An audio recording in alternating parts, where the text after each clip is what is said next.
Bem-vindos a este guia técnico sobre o Dyson SV17. Somos a Kelatos Informática, especialistas em reparação técnica. Recolhemos o teu equipamento ao domicílio, fazemos diagnóstico gratuito e enviamos orçamento antes de reparar. Sem chamadas, sem deslocações.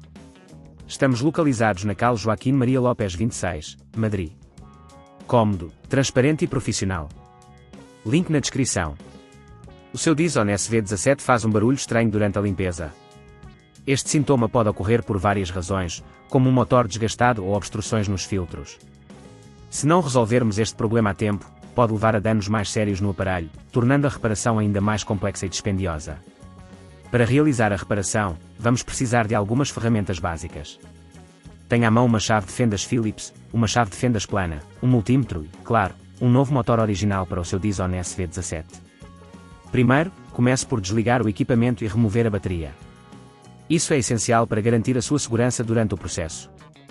Em seguida, use a chave de fendas Phillips para remover os parafusos que seguram a tampa do motor.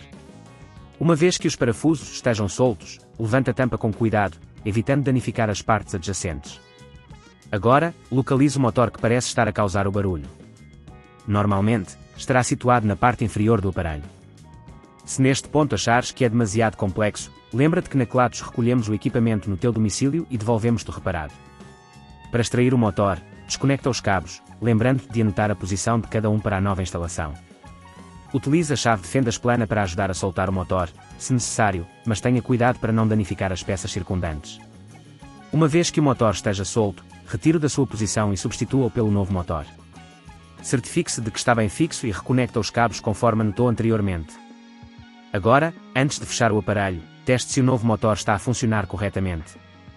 Recoloque a tampa e aperte os parafusos com a chave de fendas Phillips, garantindo que tudo está seguro. Finalmente, reinstale a bateria e ligue o Dyson SV17 para verificar se o barulho desapareceu. Se tudo estiver em ordem, já pode voltar a usar o seu equipamento em perfeitas condições. Para evitar que este problema volte a ocorrer, é aconselhável realizar manutenções regulares e limpar os filtros com frequência. Assim, manterá o seu Dyson SV17 em ótimo estado e prolongará a sua vida útil. Se não queres arriscar danificar o teu equipamento, na Kelatos recolhemos, reparamos e devolvemos ao teu domicílio em todo o Portugal continental. Link na descrição.